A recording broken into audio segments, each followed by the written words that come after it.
Hey there, welcome to the DFS Build NBA Edition. I'm Kevin Roberts. This is Taylor Smith. Join with me. Not sure why I yelled. Yeah, I don't know why I yelled it. NBA Edition. Anyways, I'm excited. I guess it's been like 3 or 4 days of where I'm just getting closer and closer to getting a big hit. Just stupid shit keeps on happening. We all know the whole Shed Plumlee thing 2 days ago.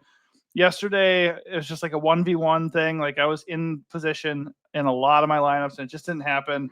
Nice thing is we had a lot of hits in Discord, man. A lot of the people in there hanging out with us. We had like 3 people have big wins. Somebody had like 1,600 or something. So that's really cool. If you're watching these videos and you're not sure, oh, I don't know if I want to join Discord. Well, you're missing out because it's a lot of conversation going down that helps people. Plus, our core plays can be had on Patreon. I think this video helps. It helps me, honestly, personally, but I think it does help just break down the slate, especially if we can do it later in the day like we're doing now, because then we're not like missing out on a bunch of news. But anyways, the point is we hope it does help. And if it does anyway, smash the like button, subscribe to the channel so you get alerted to more videos in the future, and also come join us in Discord and check out what we got going on our Patreon. All right, the way we do it is go position by position, highlighting the best plays of the day. Let's start up top with James Harden. He is the best projecting play at 10.5K against the Hawks. Really good spot. You know, can't really fight the projection or anything, but I do not think I personally want to get to him at that price tag. What are your thoughts here? I like him a lot. I think the expensive point guards on the slate are very intriguing because there's a ton of cheap value at point guard, which we'll get to, like Jared Butler, Castle, Chris Paul, Ty Jerome, Darius Garland mid-range is going to be really popular. More value pops later. So the guys at the top, Harden, Trae Young, and LaMelo are all super interesting to me. So yeah, I would like to be over the field on all of them. I think Trae Young's the lowest owned of that group against the Clippers. So like, not a good matchup, but we've seen the ceiling out of him pretty consistently. His usage is sky high, leads the NBA in assist rate. Minutes are there. Game has a 5-point spread, so hopefully it's competitive. Harden is expensive, but Atlanta is a pretty good matchup. So yeah, I mean, I kind of glitched John out there. I Morant think didn't talk about him, but what? You glitched out pretty hardcore right there. But yeah, I don't have a problem with Harden. I just feel like 10.5K is a little bit steep, like for the slate. Like, what are we fading that There's we feel a ton good of about value. fading? Like I think you can pay for James Harden. Like there's so much cheap stuff to get to that paying up for him feels pretty good to me. I mean, that's fine. I don't have a problem with it. I think I'm going to pay up. I think LaMelo feels a little bit better at 9.8K. Similar projection. He's actually a little bit more owned than Harden, but that's all due to the price. But like starting right away at point guard, 2 guys stand out the most. It's going to be obviously Garland without Spida at 7.7. That's just too cheap. Like that's not where I want to take my stand and fade. I think he looks really good here. Stephon Castle with no De'Aaron Fox. And like you mentioned already, Jared Butler. There's even Ty Jerome for the Cavs, and I'm sure we'll get more. Like there is a lot to like at point guard, to the point where I just don't think 10.5K Harden needs to be done. Probably 10.4K Trae Young either. It is a good game environment for sure. I think it's got a 235 total. Like you said, 5-point spread. So I don't fault you for wanting to do that at all, especially if those guys are going to go a little bit overlooked. But so far, like I don't have a big issue eating some of the ownership or a lot of the ownership on this slate. I think that's going to be the key decision point. What chalk here, because it all looks good. Like which chalky guys are we going to get away from and how are we going to get different? So certainly Harden is a way to do that. So I don't mind that. If you're not going to pay all the way up though, and you're not going to eat these chalky guys, is anybody else under the radar at point guard that you really like? I mean, I do think the expensive guys are just going to go under-owned, just the nature of the slate, depending on what value we get. Like, I don't have any issue with John Morant. Memphis still has a 121 total. We're playing a lot of Cavs. Like, yeah, he's expensive. Jaren Jackson, I think, might return, which would definitely put a damper on Morant and Bane. But if Jackson's still out, I would have interest in both. Cleveland not at full strength. So that game environment in general looks pretty good. And then Halliburton for 8-7 against the shell of the Sixers. Indiana could blow them out. They might blow them out, but they have a high total. If they do blow them out, I assume Halliburton will be involved. So I just really do like the expensive point guard tier tonight, but it is hard to fade guys like Butler and Castle and Garland. Luckily, Butler and Castle have shooting guard, so you can just pivot over there and get to some of these other point guards. I think Cole Anthony is interesting if he plays. I was getting a ton of him last night. and then he was scratched about an hour before the game. If he's in, still only 5K. Not a great matchup or a game environment against Minnesota.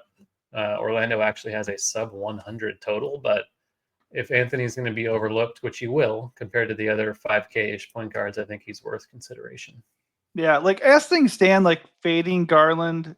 Okay, like you said, Butler and Castle can be just slotted over at shooting guard with the other guard spot. Like at point guard, I feel like Garland's not really where I want to take a stand, but I think that is the easiest way to get different. Like you said, there's point guard is loaded, other positions not so much. So we'll just see how it shakes out. But right now, I think we're just on opposite ends of that. I'm going to look for a different way to get different. And I like these chalky plays. I like Castle. Like I liked them before they were chalk. Like Castle was already looking good once we knew Fox was out. Butler, obviously, with the Sixers losing all these guys, they might have fewer guys tonight. So Butler is looking better by the minute. And then Garland without Donovan Mitchell always looks good. If we go down here, there is Chris Paul at 4.9K. He's also going to be owned. The other thing I don't like, though, is like all the Cavs and Spurs are getting owned here. So I don't think we need to go like 4 or 5 heavy on either of these teams. I think we can pick our spots a little bit. So you can let ownership factor into that how you want, or just like salary. I know that Paul is cheap, but like they've been ramping down his minutes anyway. Yeah, obviously I don't really Fox was in, so like maybe his minutes get pushed back up just because they're without one big body in the backcourt. But he's old. They clearly, I think, are tanking at this point. Right. So I wouldn't be shocked if Paul's still playing 20 to 24 minutes, and if that's the case, into ownership, I think that's a pretty good fade.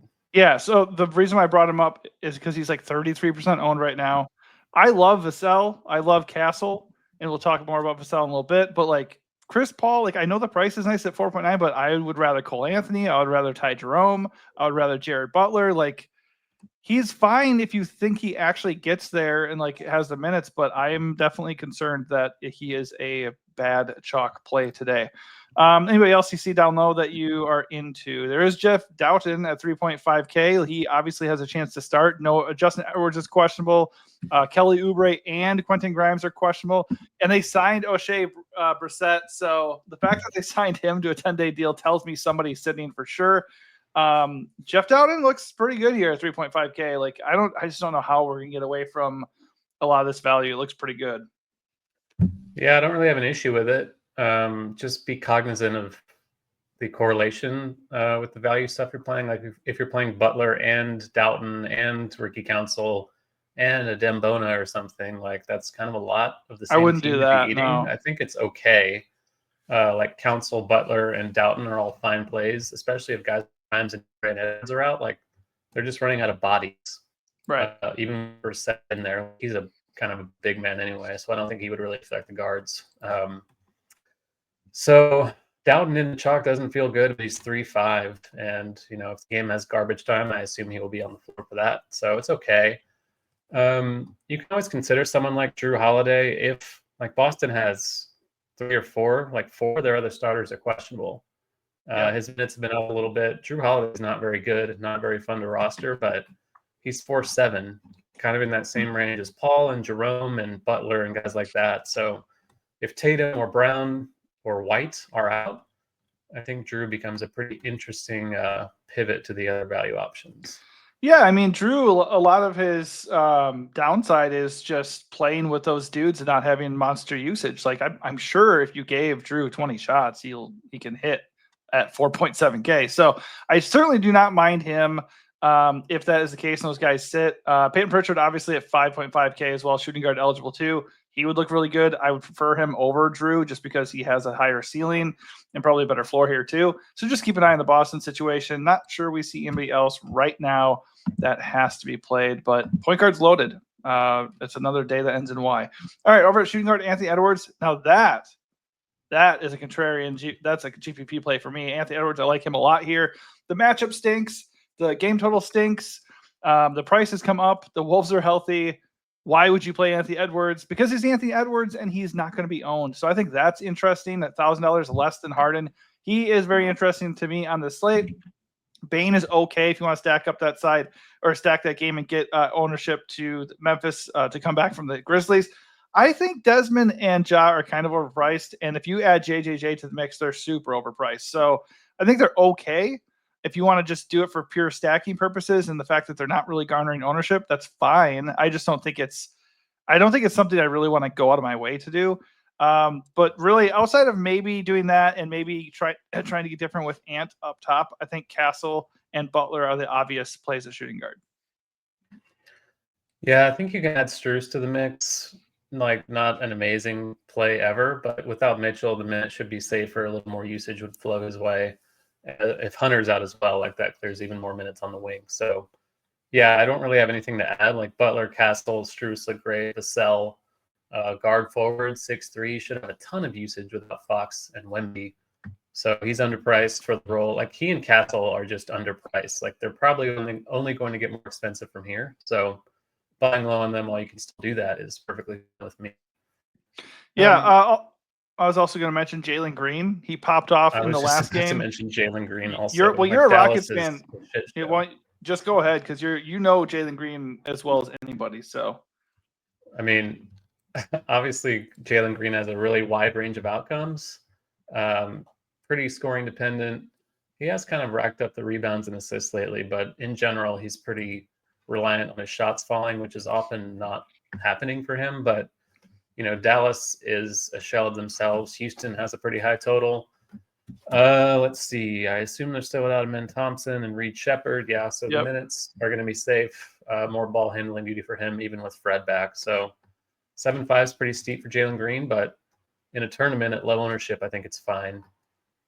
I think it's okay. 7.5. Like, this is where we were playing him 3-4 weeks ago when he was crushing every night, and it was FVV who was out, and I think maybe Şengün a couple times too. But like, if you take Amen, he's a main ball handler for them, soaks up a lot of usage, and Jalen's already a good usage guy. Like, I mean, the projection is not amazing, and Fred VanVleet is still there, but I think he's a pretty good tourney play. Yeah, I don't disagree at all. I think he's a good play. Hero, I guess, is okay. Like, if Boston's shorthanded, the game could stand a better chance of staying close. I think it's an 8-point spread right now. Dyson Daniels, always okay. Not ever someone I'm like excited to get to at 7K, but he's shown ceiling. The minute should be there. I'm assuming he's going to guard Harden, so don't feel terrible about that. And then I think Julian Champagnie for San Antonio is all the way down at 3-4. His minutes have really been scaled back lately, but without Fox, he's someone who stands to benefit a little bit. I don't think he's really going to be owned compared to the other San Antonio stuff. So if you want to fully punt a position, guard forward makes it pretty easy to do. I like that a little bit.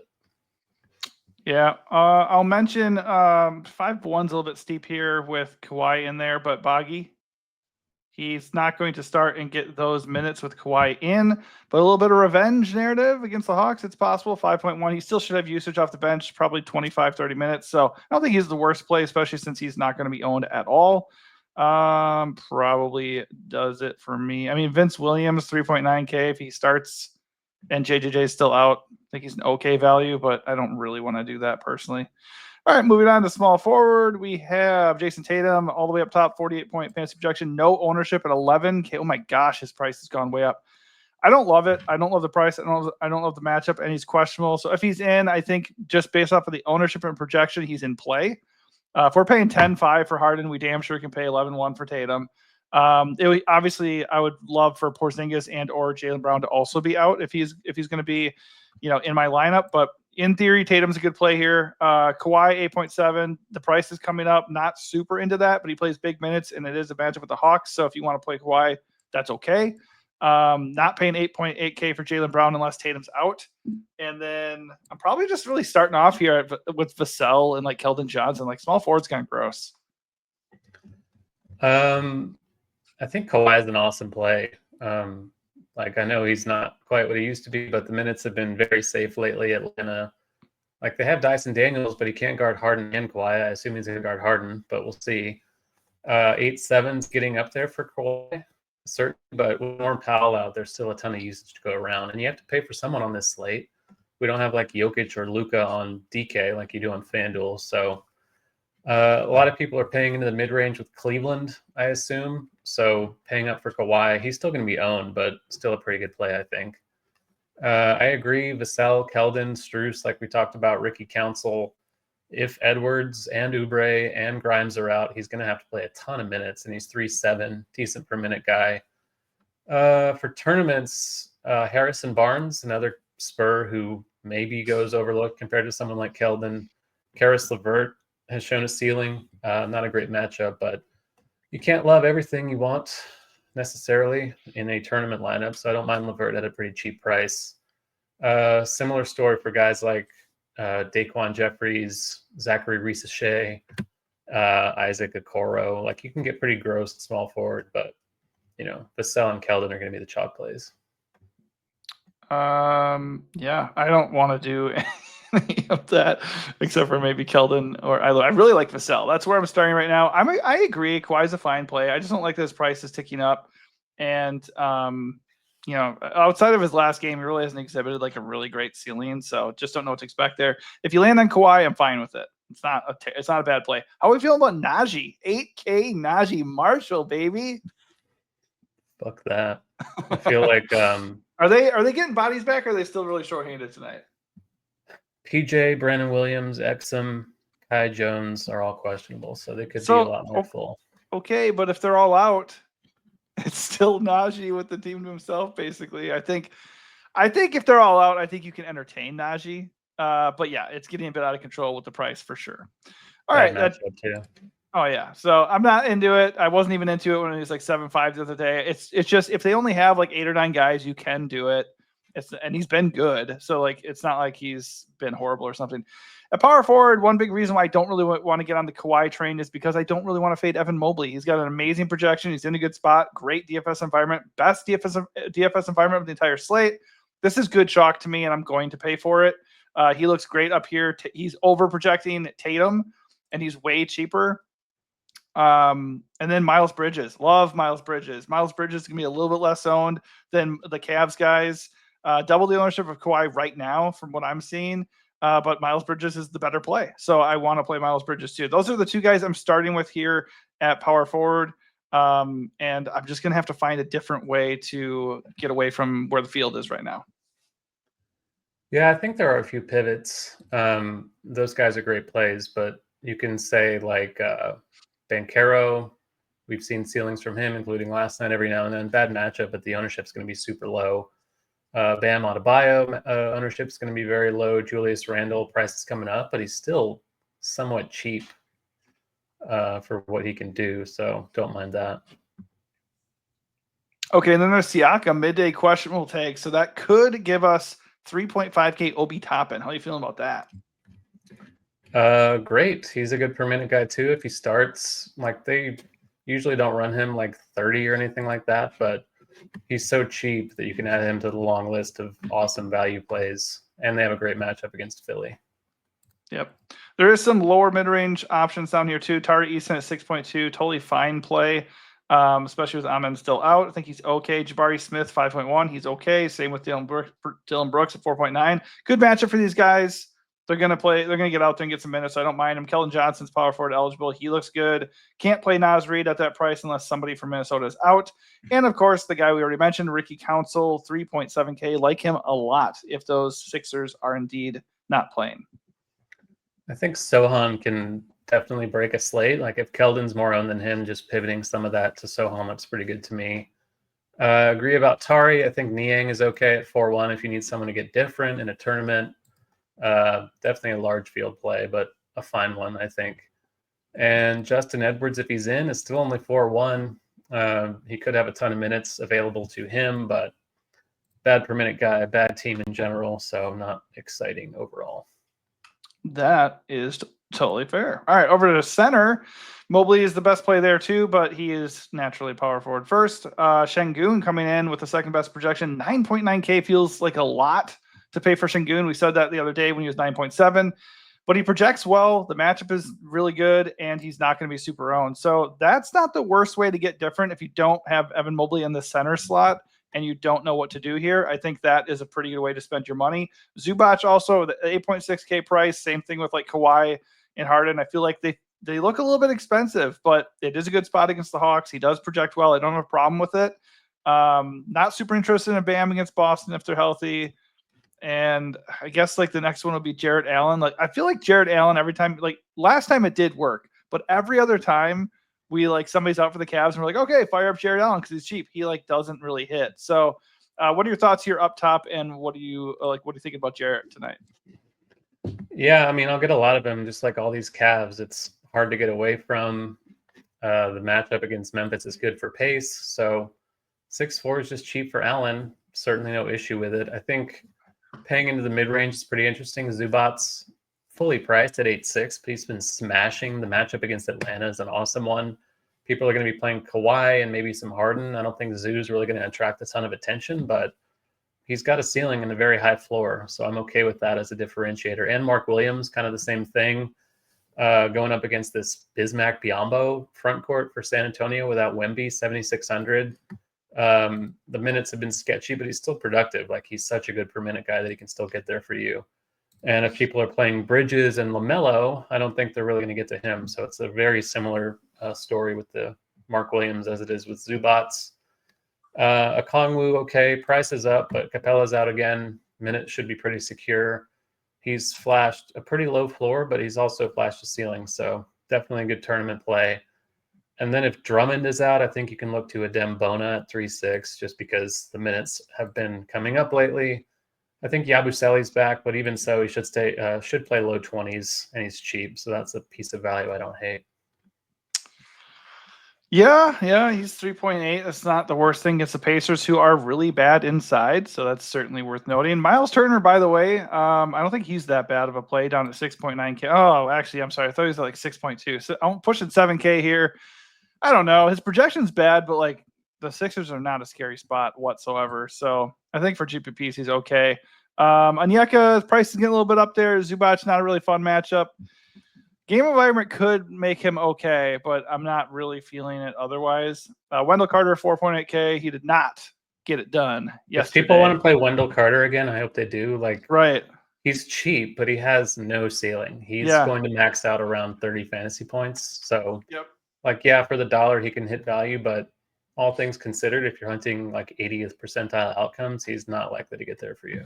I said exactly that yesterday in the video. I was saying, Wendell's cheap, but he's probably going to get you maybe 30 fantasy points, and that's really all he's going to get you. Like, if that's what you want, then play Wendell Carter. But he's not going to get you like 50. It's just not going to happen, probably. I think you can also consider Steven Adams. He's been playing bigger minutes lately. He's been playing alongside Şengün, and those lineups have been crushing. He's 3-3. He got ejected in the last game, so sure did. Look at that game log. But overall, like for 3-3, I think you can do worse. He's not going to be owned at all either. All right, that does it for our position by position breakdown.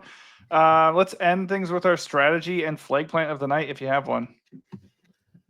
Yeah, I think most of the chalk is good chalk, like you said. So eating most of it, I think, is perfectly fine. We could have even more of it by the time lock rolls around with this Boston stuff on FanDuel. Like Luka could sit, something like that. So that slate's completely different.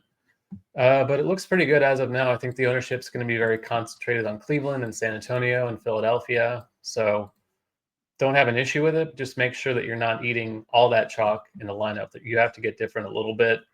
There are ways to do that. We talked about the high-priced point guards. I think that is the most appealing way to do that. So I guess I'll flag plant LaMelo. I think he might be still relatively owned, but with everyone paying down, maybe not owned enough. I think he's a great play on the other. Plus, he correlates with the San Antonio value. So good run back if people are playing all the Spurs.